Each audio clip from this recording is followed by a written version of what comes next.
é uma história de virada, e o capítulo 2 é o momento agora onde a gente começa a perceber essa virada. É aquele momento em que os jogadores começam a ter a esperança de que é possível reverter aquele placar, que é possível reverter aquela situação adversa, e o capítulo 2 é esse momento onde a esperança entra no nosso coração e uma virada sobrenatural começa a acontecer aqui. Nós vimos aqui no capítulo 2, Ruth e Noemi, elas estão de volta a Belém. Nós vimos na semana passada, no capítulo 1, que havia um homem chamado Elimeleque, e ele estava numa situação em um tempo de crise, em um tempo de estabilidade política, que era o tempo dos juízes, e ele teve a sua situação ainda mais agravada quando a fome se instalou na sua cidade.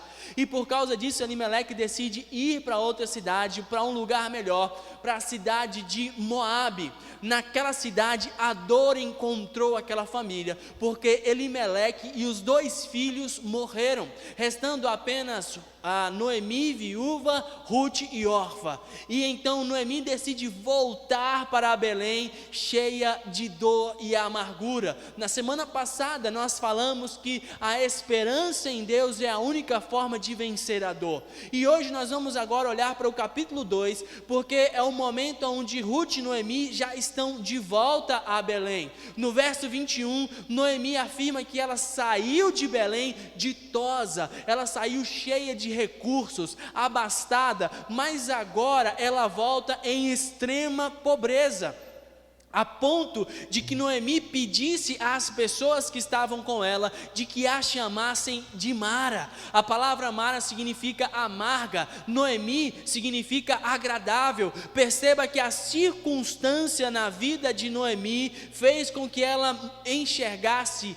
a si mesma de uma forma diferente, porque as derrotas e dificuldades da vida, elas têm o poder de mexer com as nossas emoções, elas têm o poder de mexer com a forma com a qual nós nos vemos. Noemi se via como uma mulher amarga, devido às dificuldades que ela enfrentava, e a grande pergunta hoje, obrigado Vivi, a grande pergunta hoje é: como você está se enxergando nesses dias de crise, de pandemia, de dificuldade? Será que você também assumiu para si algo que não faz parte da sua vida? Você assumiu para si um nome de amargura, um semblante de amargura? Como é que você tem enxergado a si mesmo? Talvez você está se enxergando como alguém fracassado. Noemi e Ruth estavam agora em um ambiente de pobreza e elas precisavam de recursos para sobreviver, e o motivo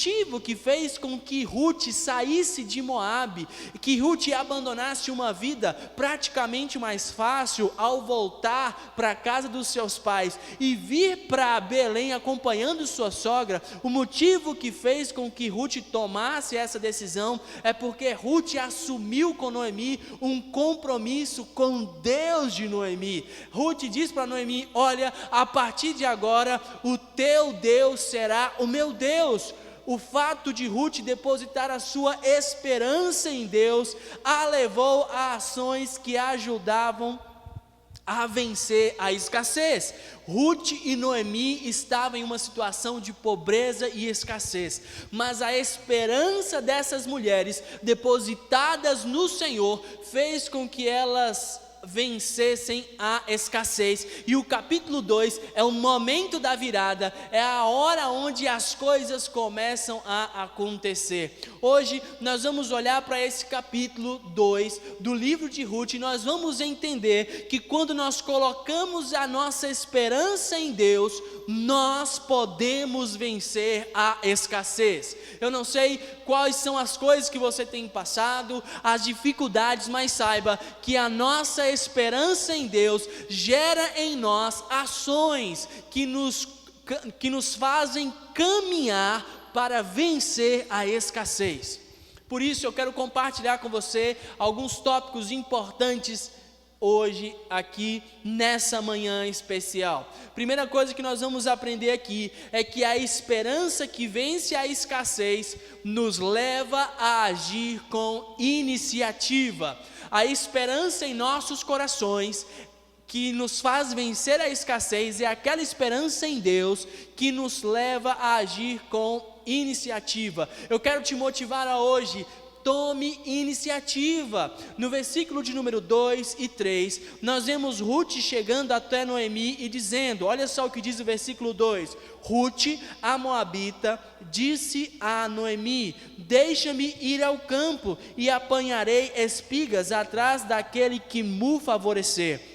Ela lhe disse: vai, minha filha. Ela se foi e chegou ao campo e apanhava após os segadores. Note que Ruth tomou a iniciativa de agir em direção à solução. Ela consulta a sua sogra sobre a possibilidade de ir até um campo, até um lugar onde se fazia colheita, e ali ela iria apanhar espigas, ia pegar espigas. Olha só, quando nós enfrentamos momentos difíceis, nem sempre nós temos clareza no nosso coração sobre o que nós devemos fazer, e é nesse momento que nós precisamos de iniciativa, nós precisamos de disposição para para caminhar em direção a sair da crise, e nós reunimos a nossa disposição, reunimos a nossa iniciativa junto com bons conselhos. Ruth, ela refletiu, ela passou um tempo pensando sobre o que ela poderia fazer para sair da crise, e ela chega a uma possibilidade, ela chega a algo que poderia acontecer, e ela une o seu esforço, a sua iniciativa de pensar, de refletir, a um conselho. Ela diz à sua sogra: olha, eu devo ir até a colheita para apanhar algumas espigas, e é exatamente isso que nós precisamos fazer. Nós precisamos refletir sobre o que pode ser feito, quais são as possibilidades que estão diante das nossas mãos. Precisamos nos aconselhar com pessoas mais experientes e então tomar uma iniciativa, porque quando nós fazemos isso, nós iniciamos, a gente começa o processo para sair da crise.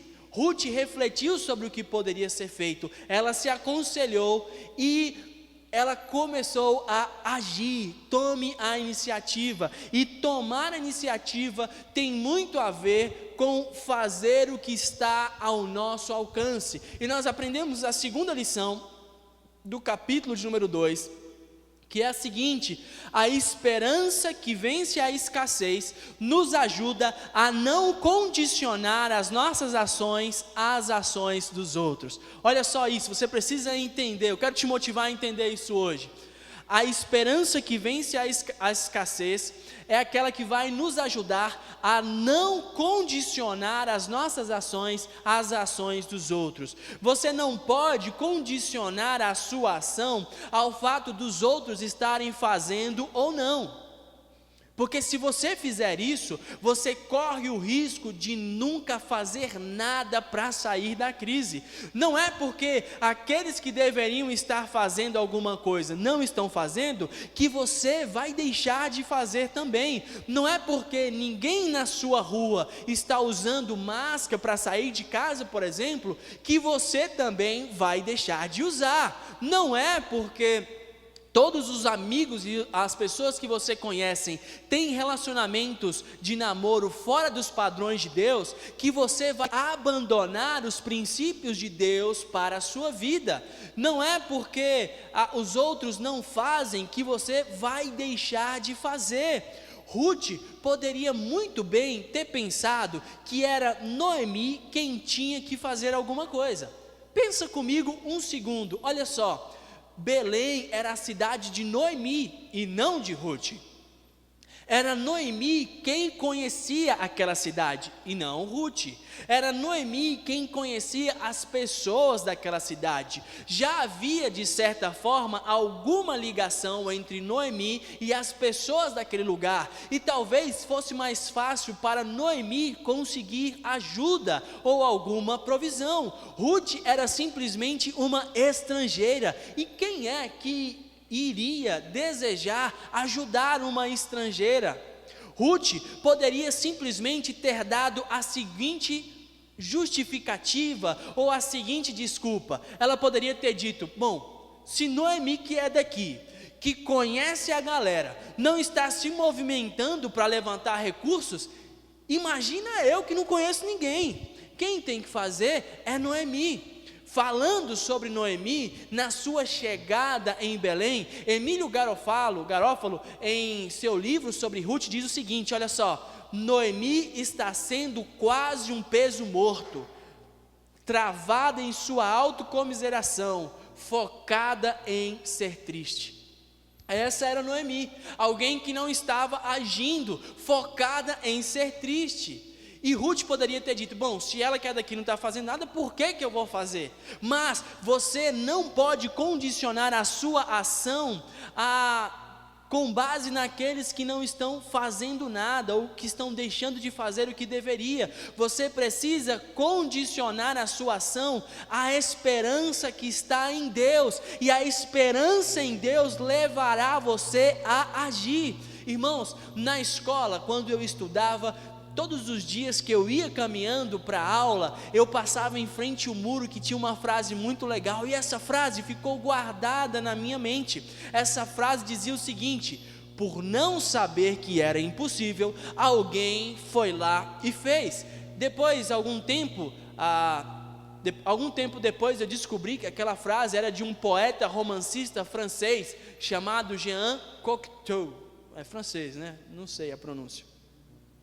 E a gente percebe aqui então que a esperança faz com que o nosso coração acredite na possibilidade de transformação. O nosso coração começa a crer na possibilidade de vencer a crise, e então nós somos lançados a agir. Ruth não permite que a inércia da sogra dela a impossibilite de agir. Ruth vai à luta, não importa as notícias que você tem ouvido, não importa se aqueles que você acha que deveriam agir não estão agindo. Em nome de Jesus, hoje eu oro para que a esperança do Senhor possa invadir o teu coração e você possa ir à luta, ir vencer a crise. A gente não pode esperar simplesmente pelos outros.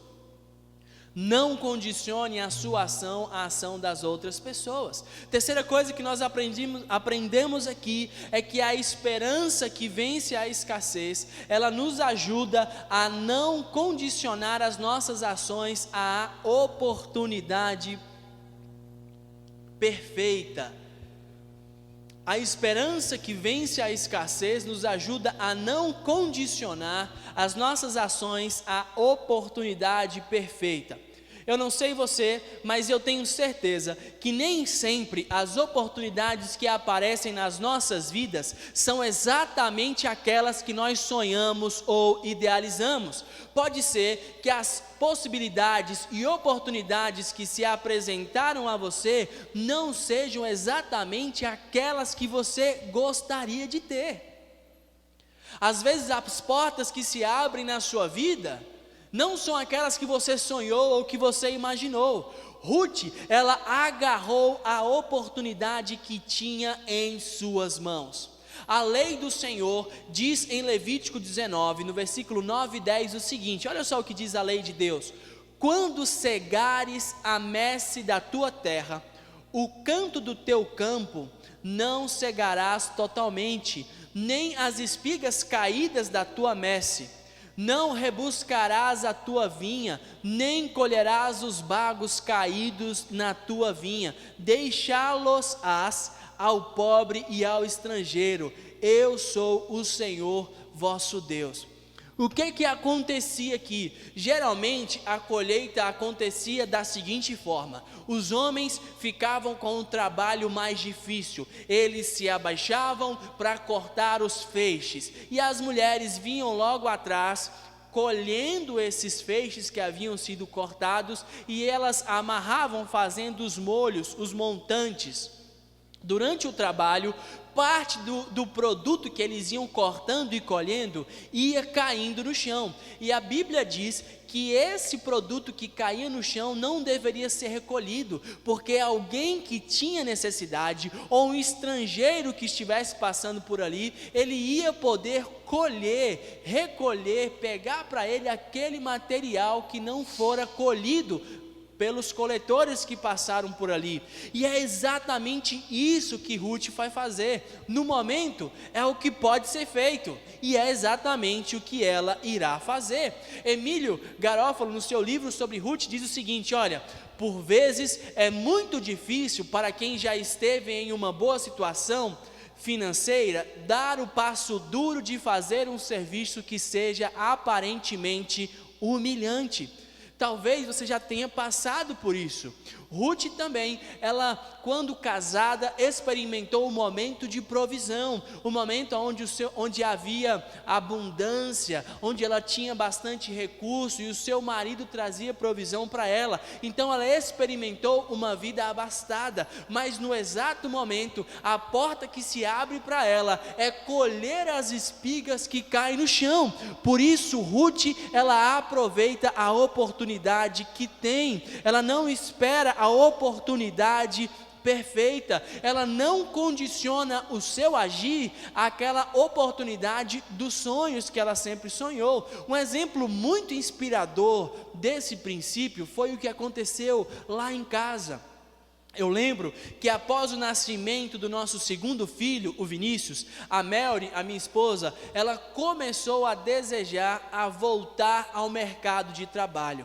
A Mary já era naquele momento formada em matemática, e para se inserir novamente no mercado de trabalho, ela decidiu fazer uma segunda graduação, e ela se graduou então em pedagogia também.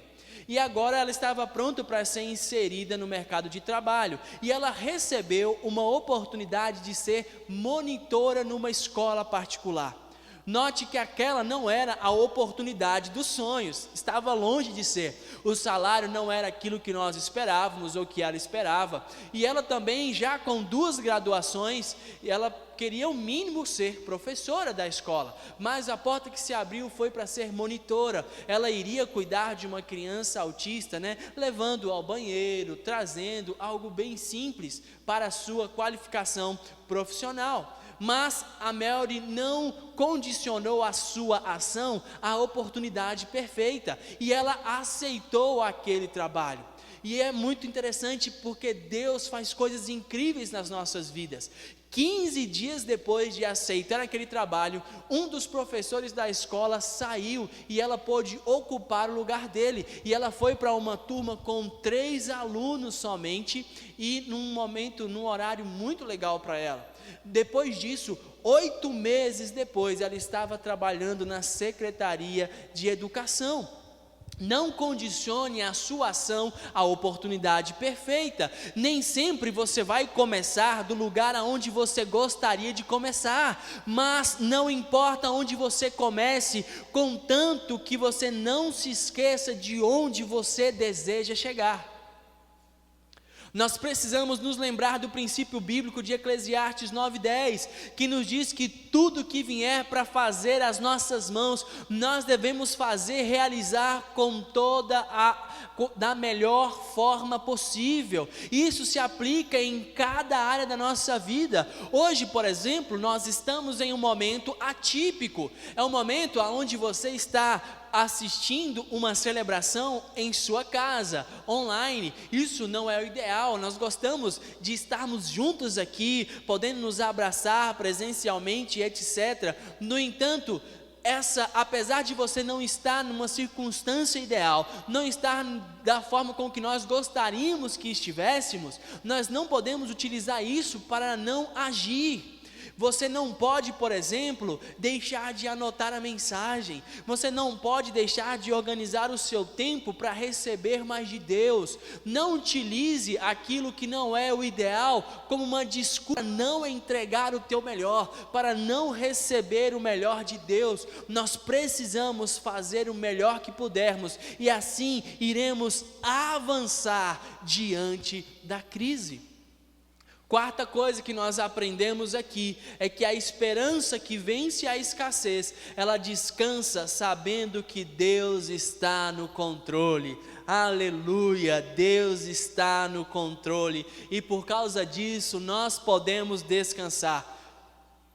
Quando Ruth saiu da casa, quando nós lemos aqui nos versículos de número 2 em diante, quando Ruth sai de casa naquela manhã para procurar um lugar aonde pudesse colher, ela jamais imaginaria que dentre tantos campos daquela cidade, ela escolheria justamente a colheita de um homem chamado Boaz, que era da família de Elimeleque.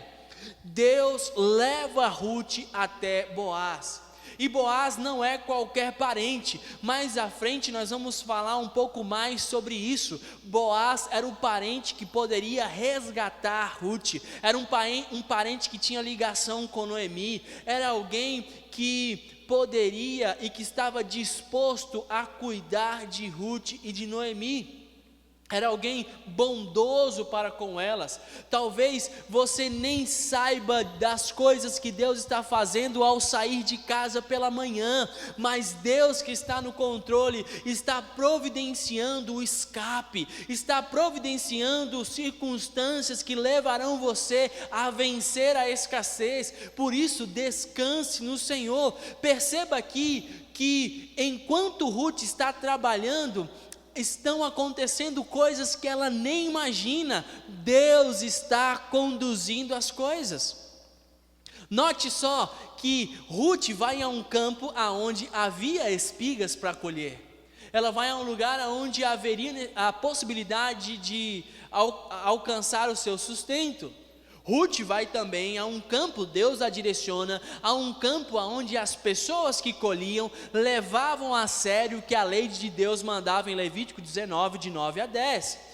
Com certeza, no tempo em que os juízes, onde a palavra fala, no tempo dos juízes, a palavra diz que muitas das pessoas de Israel faziam aquilo que elas bem queriam, e era muito provável e muito possível que aquelas pessoas que colhiam ali, que faziam a sua colheita, poderiam estar nem aí para a lei de Deus e dizer: não, nós vamos colher tudo, porque nós queremos o melhor, queremos a maior quantidade que pudermos. Mas não, Deus direciona Ruth a um lugar onde as pessoas obedeciam à lei e deixavam espigas para que outros pudessem colher. Deus está direcionando as coisas. Veja, por exemplo, que quando Boaz chega ali na sua fazenda, no lugar de colheita, ele vê Ruth.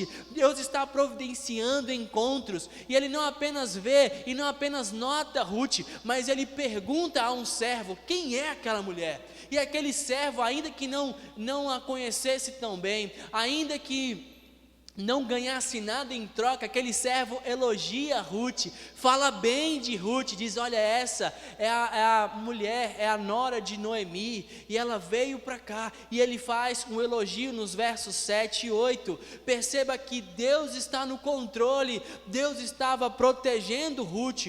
Paul Miller diz o seguinte sobre Ruth, olha só o que ele diz, que interessante: sem um protetor masculino, Ruth está sexualmente vulnerável. Sem dinheiro, está financeiramente destituída. Sem amigos, é solitária. E fora de seu país, está aberta a preconceitos.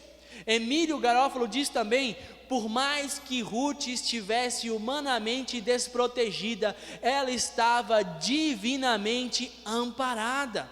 Eu quero motivar você hoje a confiar no Senhor, porque Ele está trabalhando nas coisas que você ainda nem sabe. Talvez você saiu de casa pela manhã e Ele está providenciando encontros, providenciando pessoas para cuidar de você, para abençoar a tua vida. Lembre-se, por exemplo, da palavra de Isaías 55, 8 e 9, que diz que os nossos pensamentos, os pensamentos do Senhor são mais altos do que os nossos, que os caminhos do Senhor são mais altos do que os nossos caminhos, e Deus é quem sabe o plano que Ele tem para nós. Por isso Ele vai cuidando de nós, Ele está indo à frente, nos abençoando. A esperança que vence a escassez é aquela que descansa, sabendo que Deus está no controle. Aleluia! Deus está cuidando de você, e talvez você ainda nem saiba.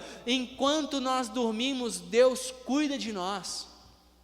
Essa é a esperança que nos leva a vencer a escassez. Eu quero motivar você, hoje em nome de Jesus, a fazer uma oração de gratidão a Deus, e dizer: Pai, obrigado, porque eu sei que o Senhor cuida de mim, mesmo quando eu não estou enxergando, mesmo quando eu não estou percebendo, o Senhor está cuidando de mim nos bastidores, aleluia. A última coisa que nós aprendemos aqui, está nos versículos de número 8 ao 23, e eu quero ler esse restante do capítulo com você. Olha só o que diz, versículo 8 ao 23, diz assim: Então disse Boaz a Rute: Ouve, filha minha, não vás colher em outro campo, nem tampouco passes daqui, porém aqui ficarás com as minhas servas. Estarás atenta ao campo que cegarem e irás após elas. Não dei ordem aos servos que não te toquem? Quando tiveres sede, vai às vasilhas e bebe do que os servos tiram. Então ela, inclinando-se o rosto em terra, lhe disse: Como é que me favoreces e fazes caso de mim, sendo eu estrangeira? Respondeu Boaz e lhe disse: Bem me contaram tudo quanto fizeste à tua sogra, depois da morte de teu marido, e como deixaste a teu pai, a tua mãe, e a terra onde nasceste, e vieste para o povo que dantes não conhecias. Versículo 12: O Senhor retribua o teu feito, e seja cumprida a tua recompensa do Senhor, Deus de Israel, sobre cujas asas vieste buscar refúgio. Disse ela: Tu me favoreces muito, Senhor meu, pois me consolaste e falaste ao coração de tua serva, não sendo eu nem ainda como uma das tuas servas. À hora de comer, Boaz lhe disse: Achega-te para aqui. Assentou-se ao lado dos segadores, e ele lhe deu grãos tostados de cereais. Ela comeu e se fartou, e ainda lhe sobejou. Levantando-se ela para rebuscar, Boaz deu ordem aos seus servos, dizendo: Até entre as gavelas deixai-a comer e não a censureis. Tirai também dos molhos algumas espigas, deixai-as para que as apanhe, e não a repreendais. Esteve ela apanhando naquele campo até a tarde, debulhou o que apanhara, e foi quase uma efa de cevada. Tomou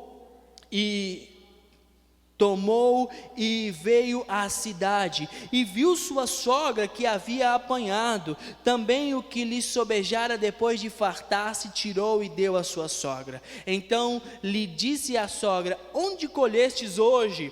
Onde trabalhaste? Bendito seja aquele que te acolheu favoravelmente. E Rute contou à sua sogra onde havia trabalhado e disse: O nome do Senhor em cujo campo trabalhei é Boaz. Então Noemi disse à sua nora: Bendito seja ele do Senhor, que ainda não tem deixado a sua benevolência, nem para com os vivos, nem para com os mortos. Disse-lhe mais Noemi: Esse homem é nosso parente chegado e um dentre os nossos resgatadores. Continuou Rute, a moabita: Também ainda me disse: Com os meus servos ficarás, até que acabe toda a cega que tenho. Disse Noemi à sua nora: Rute, bem será, filha minha, que saias com as servas dele, para que noutro campo não te molestem. Assim passou ela a acompanhar a serva de Boaz para colher, até que a cega da cevada e do trigo se acabou, e ficou com a sua sogra. Queridos irmãos, nós aprendemos a última coisa aqui nesse texto que eu quero dividir com você, é que Deus sempre surpreende aqueles que depositam sua esperança nele, amém? Deus sempre surpreende aqueles que depositam sua esperança nele. Quando Ruth vai para casa, depois de um dia intenso de trabalho, Noemi a recebe, e Noemi fica muito surpresa com tudo que Ruth trouxe para casa. Aquilo era surpreendente, e Noemi começa então a perguntar a Ruth: mas aonde você trabalhou? Aonde que você fez essa colheita tão boa? E Ruth começa agora a compartilhar todas as coisas boas que Deus tinha feito a ela. E Ruth compartilha, por exemplo, que ela foi colher e o dono da colheita disse que a protegeria. Note que no versículo 9, Boaz diz para Ruth: olha, você não vai para outros lugares, eu não mandei os meus servos para que ninguém mexa com você, para que eles vigiem, para que eles te deixem em segurança, para que eles te protejam. Você percebe que havia um grande perigo, tanto é que Noemi diz: olha Ruth, você realmente vai colher no campo de Boaz, que foi bom com você, para que você não seja molestada em nenhum outro lugar. Deus surpreendeu aquela mulher protegendo-a. Boaz também convidou Ruth para comer com eles no versículo de número 14. Ruth estava ali como uma estrangeira, mas Boaz a convida e coloca para sentar com eles e comer com eles. Eu quero lembrar você da importância das refeições naquele ambiente. Você só fazia suas refeições com pessoas que você considerava, pessoas que você tinha afeto.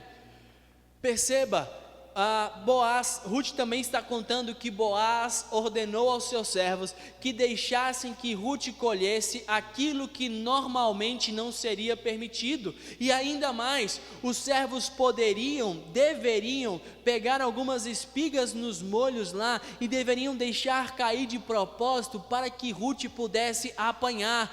Deus está surpreendendo essa mulher, Deus está transformando a sua vida, gerando um momento de virada. E aí Ruth sai da fazenda de Boaz com um saco cheio de comida, em torno de 13 quilos, você percebe isso lá no versículo de número 17, mas depois que Ruth contou todas essas coisas que havia acontecido no seu dia, contou todos os detalhes à sua sogra, Deus surpreende novamente o coração de Ruth, porque aquele homem que recebeu Ruth tão bem, era um parente de Elimeleque, e esse homem poderia resgatá-la. Boaz era um parente que podia resgatá-la, ou tomá-la como sua esposa, para cuidar dela. Quando Ruth saiu da sua cidade de Moabe e vem com Noemi para Belém, Ruth sabe que dificilmente ela encontraria um outro pretendente, porque qualquer pessoa que quisesse casar-se com Ruth, deveria levar sua sogra de brinde. Por isso, ter um homem bondoso, generoso e um homem da família é algo incrível. Note que agora a ação sobrenatural de Deus quebrou a amargura de Noemi, e ela se enche de esperança, e ela começa a louvar ao Senhor, e ela diz: bendito seja o Senhor, que não se esqueceu nem dos vivos e nem dos mortos. Deus estava cuidando, Deus estava agindo, porque Deus sempre surpreende aqueles que depositam a sua esperança nele. A esperança que vence a escassez é aquela que nos leva a agir com confiança de que Deus está no controle, pronto para nos aperfeiçoar e cumprir o seu plano sobre as nossas vidas. Deus sempre esteve trabalhando. Ele sempre esteve trabalhando, mesmo nos momentos em que você não conseguia enxergar. Eu quero lembrar você agora de que ainda a palavra nos diz que Jesus, antes da fundação do mundo, já havia sido entregue na cruz para nos libertar. Talvez você ainda nem sabia, você não tinha nem consciência, mas Jesus já tinha se entregue na cruz por amor a você. Ele já tinha realizado coisas em seu favor. Em momentos que você nem imaginava, Deus estava providenciando um encontro, Deus estava providenciando uma virada sobrenatural na tua vida, e hoje é o dia onde essa virada vai acontecer. Hoje é o momento onde Deus vai agir gerando esperança no teu coração para que você tome uma ação em direção a Ele. Ruth tomou a decisão de ir até um campo. Talvez você não precise ir somente até um campo, você precise ir até Jesus, e ali Jesus já providenciou o escape para você. Talvez você tenha adiado, você tenha deixado de agir em direção ao Senhor por causa do mau exemplo de outras pessoas, mas eu quero te motivar hoje: não permita que a falta dos outros, a ausência de credibilidade dos outros afetem a tua ação em Jesus. Hoje é dia de tomar a iniciativa e de ir em direção àquele que antes que você nascesse já cuidava de você através do seu sacrifício na cruz. Hoje o Senhor Jesus está chamando para que aconteça a maior virada na tua vida, para que você possa vencer a maior escassez de todas, que é a escassez na alma. A palavra nos diz que o Senhor Jesus, Ele é o pão da vida, Ele é a água da vida, e aquele que beber da água do Senhor jamais terá sede. Eu quero orar com você agora em nome de Jesus. Se você hoje decidiu tomar a ação de assumir um compromisso com Jesus, se você decidiu tomar a ação de voltar aos braços do Senhor, de voltar à presença de Deus, para ter com Ele comunhão plena, eu quero orar por você agora em nome de Jesus, aonde você está. Senhor Jesus, toca agora a vida de cada pessoa, ministra sobre o coração de cada pessoa, em cada casa, em cada momento. Ó Deus, aqueles que agora estão orando para recebê-lo como seu único e suficiente Salvador, que o Senhor possa renovar, ó Pai, perdoar-lhes os pecados, que eles possam fazer parte da família do reino e terem suas vidas transformadas. Ó Pai, aqueles que estão longe da tua casa, que eles possam retornar à tua presença, regressar, que hoje seja o dia de uma virada sobrenatural, o dia aonde, ó Deus, eles voltarão, aonde eles serão encontrados, serão achados e receberão a benevolência do alto, receberão toda a bondade do Espírito Santo, transformando suas vidas e mudando suas casas, mudando, ó Deus, seu caminhar. Nós pedimos para que o Senhor possa renovar a tua presença em cada vida, em nome de Jesus. Aleluia. Nós vamos cear agora, e eu quero motivar você que fez essa oração, você que orou entregando a sua vida ao Senhor. Você vai nos sinalizar isso, você vai colocar aí no chat dizendo que você recebeu você vai colocar no chat que você orou convidando Jesus para entrar em sua vida. Você vai também mandar uma mensagem no número do nosso WhatsApp, porque nós queremos orar e acompanhar você e ajudar você no crescimento espiritual em nome de Jesus.